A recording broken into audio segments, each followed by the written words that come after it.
Então, pessoal, vamos para mais um vídeo aqui no canal, certo? Dessa vez mais um vídeo para incentivá-los a adquirirem o novo material da Grafa Editora, tá? Dessa vez vamos falar um pouquinho sobre a- esses dois volumes sobre a história de Dort, certo? Então, vamos lá.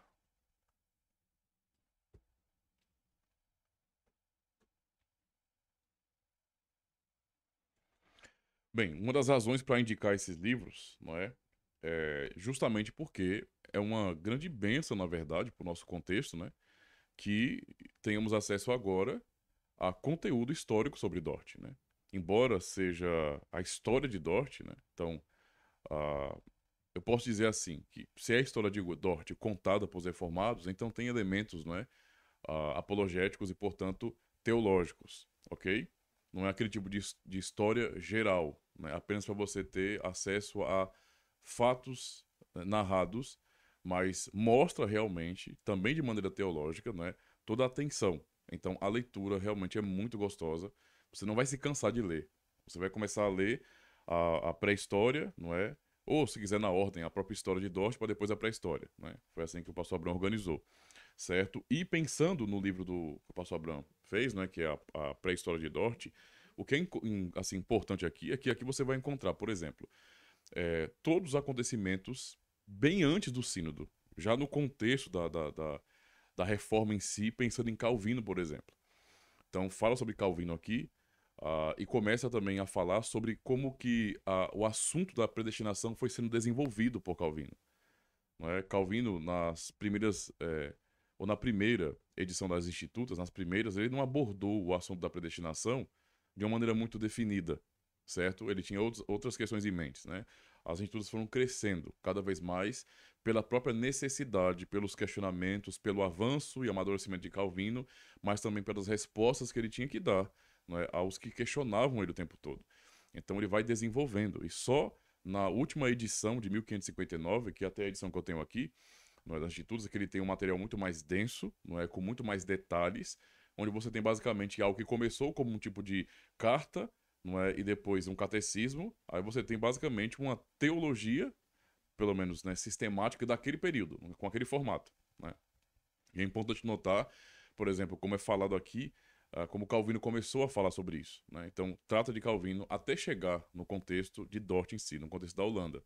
Então, é um livro que vale muito a pena porque você vai preencher muitas lacunas de conhecimento que até hoje faltavam no contexto brasileiro. Você não tem nenhum livro que aborda sobre isso, não, né? Para que você possa realmente entender, passo a passo, como que as coisas desembocaram no grande sino de Dort, não é? E pensando nisso, você vai ter, né, no volume 1, no caso, na história de Dort também, muito conteúdo bom do próprio sínodo. Então aqui você vai entender, não é, o que é, fundamentou e até mesmo fomentou o sínodo.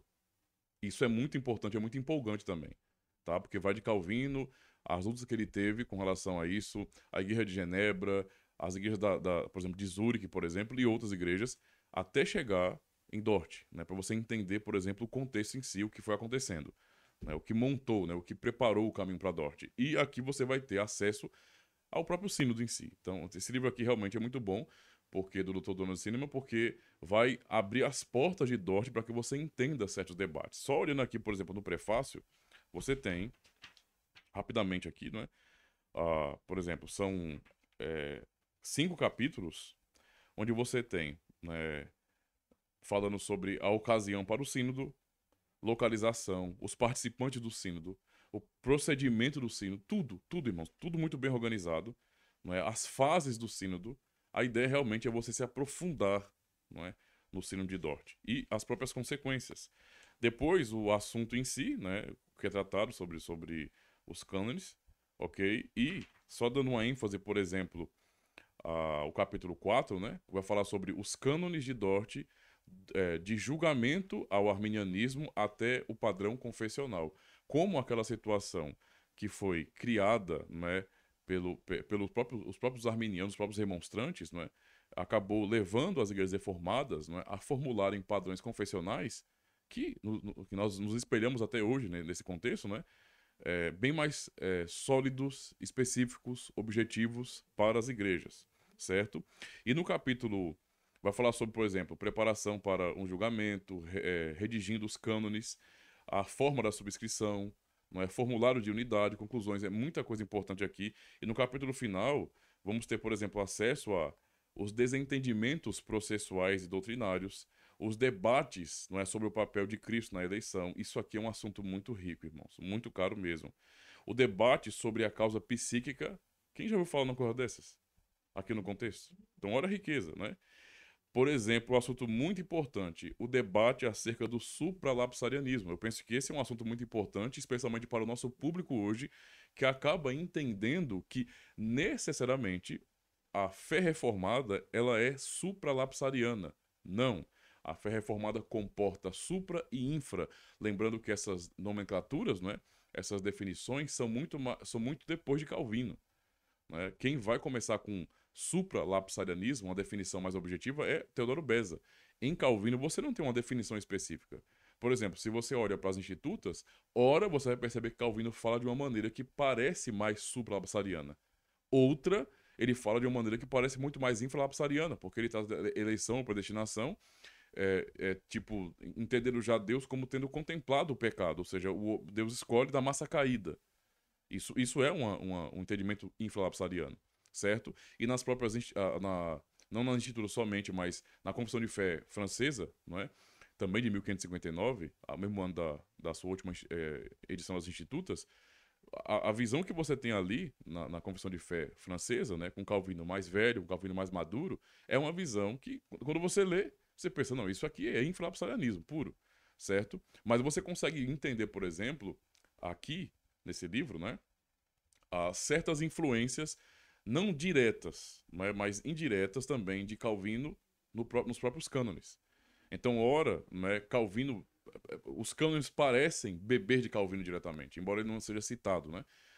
Outra hora, parece, não é, que quando você lê um pouco das Institutas, parece, caramba, então é isso, né? É o que foi falado lá nos cânones, por exemplo, certo? Então, vai falar sobre esse debate acerca do supralapsarianismo e como o supralapsarianismo foi tratado também lá, tá? Então, é importante demais você ter esses materiais, porque vão, não é, te dar uma fundamentação muito boa a respeito do Grande Sínodo. Não é? Então, além de um comentário para você entender melhor a teologia de forma pastoral, não é, você vai realmente ter conhecimento histórico e também dos grandes debates, não é, que estavam também ao redor do Sínodo em si. Ou seja, é uma riqueza para o seu conhecimento, tá bom? Então, aproveite, porque vale a pena demais. Eu tenho sido muito edificado com essas leituras. Deus abençoe, meus irmãos, e até o próximo vídeo.